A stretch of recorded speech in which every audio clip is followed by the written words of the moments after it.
You are listening to Super Saturday with Jeremy Harris, powered by Hollywood Bets. Super Saturday with me, Jeremy Harris, and of course, massive rugby. Massive rugby, the order of the day. Just down the road from us at the DHL Stadium, it's Vodacom United Rugby Championship action as the DHL Stormers take on Munster in what is going to be something close to test match rugby, test match intensity. In studio, ahead of the game, we've got Dan du Plessis, Suleiman Hartzenberg. Gents, thanks so much for your time. Thanks, Jeremy. Good to have you both. I mean, can we talk about the elephant in the room? And that is that we are at the bottom of the standings. I mean, I had to look at that and I had to look at it again and maybe even a third time. Obviously, I'm going to start with you, Dan. Obviously, it's not according to plan. Obviously, we've had some results go against us. We always have tough away assignments. And in fact, any assignment away from home is a tough assignment because you're not only playing the team, you're playing the environment and the crowd, which is certainly not going to be welcoming. They are there to support their team. I mean, would you say that that is why we misfired, or do you think that maybe we just were not good enough on the day? We were not firing on all cylinders. I think, firstly, as you said, it's bottom of the log, but I think it's early days. You can't read too much into the standings at the moment, so early in the competition. However, as you said, we're coming home. We started with 3 away games. We initially would have played, I think it was the Bulls in the first game, and that got postponed, so we went straight on tour. And funnily enough, I think it's one of our better starts in the. It's obviously not a good start, but 1 from 3 has been one of our better starts in the URC. Obviously, it's nothing that we're proud of, but we're back home and looking forward to playing in front of the faithful again. And first game back home, really amped for it. Yeah, I do want to talk about Munster, but I mean, I just want to labour the point. It obviously is a start that, as you say, 1 out of 3 is not a bad start. But I mean, what do you think were the reasons that we just didn't fire on those 2 other occasions? Do you think that we were just maybe off the boil, or do you think that they were so much better than us? Yeah, I think in the first game against the Ospreys, I think it was a really tight game, and they were probably just more clinical and took their opportunities better than us. I think, as I said, it wasn't necessarily that they outplayed us. And then the Edinburgh game obviously went on to beat Zebra, and then the Edinburgh game was the last game of tour, and I think it was fairly tight. I think we were pretty confident, especially going into halftime. Even though we were 7 points behind, we were still fairly confident that we could pull it through. And with 20 minutes left, we were still in the game, and there were just small big moments that just didn't go our way, and those are the turning points in the game. And as soon as we went behind, we kind of started chasing the game. And when we started chasing the game, it kind of all just fell through. And it can sometimes go for you, and it can go against you in much the same way. The last 20 minutes was ugly. But I mean, Suleiman, to Dan's point, you're home now. It's always a sort of a bit of a whammy when you've got to go away from home. It's almost like a double disadvantage in that it's the start of the campaign, and you wouldn't mind sort of getting your feet wet on home soil. But you've got to go and do that away from home. But now you're at home.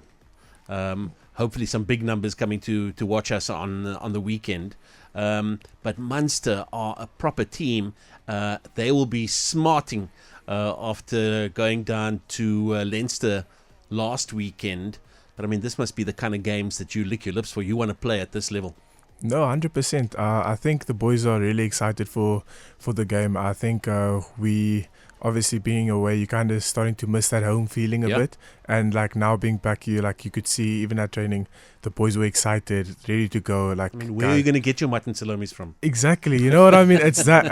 Where you going to hear someone shouting, "Yay, it's those type of moments that you kind of miss as well. So hopefully the faithful will come in strong and encourage us to just do well. And we'll obviously take that energy from them and kind of just give our best on the field. Look, normally I talk about the fans towards the back end, but I mean, you both referenced the fans and the new, well, I was going to say the Newlands faithful, but the DHL faithful, the DHL Stadium faithful. Talk about the kind of environment that they create for you at the stadium, in terms of even your warm-ups. You're out in the park just going through the warm-up routines. You're just getting yourself ready. You're soaking in the atmosphere. Talk about what that feels like as you start to listen to what the crowd is saying. Maybe they're talking to you. Maybe they're just talking amongst themselves. But what does that feel like? Jeez, to describe something particular like that, it's really weird because you don't really know that feeling until you kind of running out onto the field. When we're warming up, you also like soaking in the moment, and then only once the game starts, you actually realize, oh, this is this is the moment you want. These are the moments you live for as well. And like it's an amazing atmosphere. Just everyone shouting, the environment, how the laughter, the joy as well. And obviously there's some serious moments, but you can just see like the Cape Town, how Cape Town atmosphere goes. The environment alone is it's amazing. It's unbelievable. And we just try to basically take energy from that and kind of use it in the game, because sometimes we are down and then we're looking down, and then when you look up, you just see everyone cheering for you and applauding and be like, come on boys, let's go, let's get that win, let's keep pushing, we're almost there. It's the tough moments that matters, and that's where the crowd comes in play. And it's Super Saturday with me, Jeremy Harris. We're talking rugby, Vodacom United Rugby Championship, to be specific, in studio with Dan du Plessis and Suleiman Hartzenberg. It's a big game for the DHL Stormers this coming Saturday. 6 p.m. is the kickoff out at the DHL Stadium against Munster, who we have faced in that stadium, Dan, previously in a final. It didn't go according to plan then, and so there's a little bit of payback in this particular game. Yeah, no, Jeremy, I think it's spot on. I think there's been a lot of talk in the camp at training about that we owe these guys one. Yep. I think it's probably the only team that we haven't beaten in the URC yet, if I got it right, Suli. Yeah. So clearly they've had one up on us in terms of results, and I think obviously that we're back at home. The guys are looking really forward to performing in front of the fans and making them proud. Obviously coming from a disappointing tour, want to make up for that. Talk about the reality of international sport. Never still mind, international rugby, but the reality is that, one weekend you're on another continent, a few days later you're back on home soil, and then 4 or 5 days after that you're playing, a very important rugby match. I know that you're going to say, but Jeremy, that's part and parcel of what I signed up for. But it obviously makes for a very challenging expectation on you. You've got to deliver at the top level, whether you are playing in Cape Town, whether you're playing in Italy, whether you are playing in Ireland. Is that a difficult kind of skill set? Is it difficult for you to do, or is it something that you don't even you just run out in the park, you're ready to play, doesn't matter where you are?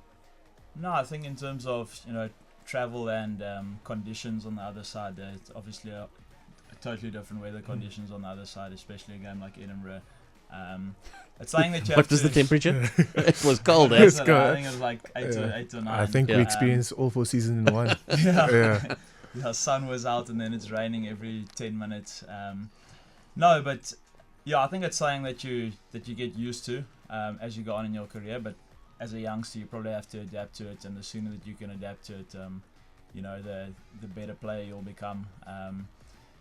On the other hand, if I think of it also, you have to put it into perspective and think that we're in a really privileged position, traveling the world, seeing the world while we're doing what we love as well. So there's always that side to it as well. You have to look at it from the other side instead of sulking about long travel and that type of thing. I mean, that's part and parcel of it. I mean, that's the exciting part of it, I suppose, is that you have these opportunities to travel and see foreign and different places, I guess. Let's talk a bit about the fact that inside the team, inside the squad, I beg your pardon, we've got a couple of key players nursing injuries, rehabbing, not yet available. Stephen Kitsoff, Ben Loader, I'm just mentioning a couple of names. And so obviously that is not ideal. You would have liked to have had them in the at least available. But just your thoughts in terms of the morale in the squad, the body language as you work your way through a training week, getting ready for game day. Yeah, look, there's a number of guys injured, and as you name them now, it's a couple of guys in big positions and guys that are also I think, that have a big effect on the team, that have leadership roles and bring a lot to the team. I think, however, we are quite confident that look, it's the nature of the game. There's always going to be guys injured. There's going to be guys out, but we're quite confident that the squad that we've got now at the moment, with the guys that are out, is good enough to win us games, is good enough to take us to the end. And I think some of them are returning. I think Herschel might be back this weekend, but the other guys probably a little bit longer than that. But looking forward to having them all back soon in action. Let me put it to you this way: the two of you are part of a backline that is just, I think, one of the most highly skilled, the fastest backline, maybe even in the competition. The way and the kind of way you guys express yourself in terms of the creativity. I mean, not that I need to know, but I mean, I look at it and I go, I don't know what these guys are going to do next. Let's just come out the back of the scrum. Anything could happen. I mean, I know that isn't how it works, Suleiman. I know that there's a plan, but I mean, it does look like, let's express ourselves. Let's play rugby. No, yeah, 100%. I think the coaches also provide us with that platform and being able to express ourselves and allowing us to do what we see in front of us as well. Like, obviously there's the framework, there's the game plan, that's the base for us. But then from that base, we kind of add our own flavor to it. You know what I mean? Yeah. Something like someone like Warrick Gelant, like he's got his own skills and attributes that we as peers we love, and then he brings that to the table. And then someone like Dupi, you know what I mean, he's bringing his physicality and his pulls and all of his passing as well. So everyone's got their own thing that they bring to the table, and it's just amazing how everything kind of just comes together like a massive trifle.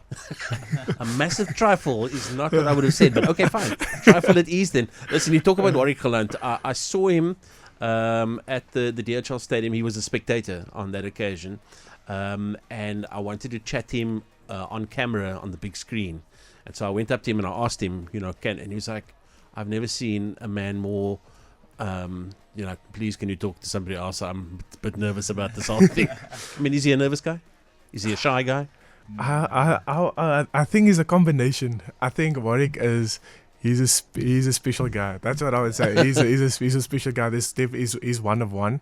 There's no one else like him. But he's one of the. He always means well, and just he's a student of the game. I would say. Yeah. He his rugby knowledge, and also just his banter as well off the field. He's surprisingly he's not as shy guy as you would have thought. Okay, you're just faking it on that day. Then. Dan, listen, we want to talk a little bit about the backline in particular. Not that the forwards aren't important, massive platform that they build for us, and to, I suppose, enable you and just give you a bit of space in terms of now what are we going to do. But I mean, we really do. It does feel to me like we are spoiled for choice.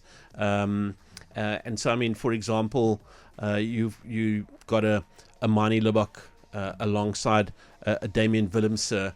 Sacha's rehabbing, but I mean, it just feels like there's, you could name a name and they could put on almost any number jersey in that backline with certain limitations. I mean, does that add to the unpredictability, the kind of, I'm a wing normally, I'm a center normally, but I'm playing at 10 or I'm playing at fullback. There's just there's no formula for what it is that will come from that particular person. Yeah, I think in our squad of the backline players we have, there's endless talent. Yeah. Like we were speaking about Warrick now, Damian Willemse, Sacha. Obviously we don't have everyone available at the moment. When you have everyone available, you have quite a selection dilemma. I feel sorry for Dobbo. But as you say, Jeremy, there's a lot of guys that can play different positions. Suli can play centre, he can play wing. Damian Willemse can play just about anything in the back line.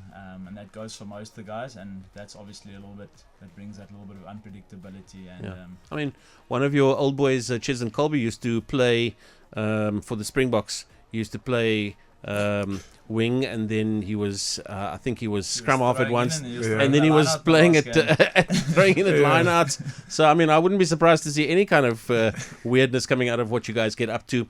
In terms of clean bill of health, Suleiman, the squad, the team, all good and ready and all very focused on the game ahead? Yes, no, 100%. I think we know what to expect from Munster. We know it's not going to be an easy game. We know it's going to be a massive challenge, and I think we just want to put on a show and hopefully get the result for this week. And then hopefully everyone can get behind us and just support us. And the guys are excited. I'm excited. I can't wait to be honest. That's my honest reaction. I just can't wait to get on the field. No, look, neither can we. In fact, tickets, folks, via Ticketmaster, still opportunities for you to grab a few, but there's only a few left. Game gets underway at 6 in the late afternoon. It's going to be a beautiful day. I've got to tell you, on Saturday, DHL Stadium is where all the action will take place. And in fact, we've got tickets, courtesy of our very good friends at the DHL Stormers and at Vodacom, to give away. So if you'd like some tickets, it's Vodacom and your name to 082 222 1049. Send us through those details, and we will try to put you into the stands, into the crowd, and into the noise out at the DHL Stadium. Gents, thank you so much for your time. All the very best for the game. Thank you. Thanks for having us. And as we like to say, have a super Saturday. Yeah. You are listening to Super Saturday with Jeremy Harris. Brought to you by Hollywood Bets.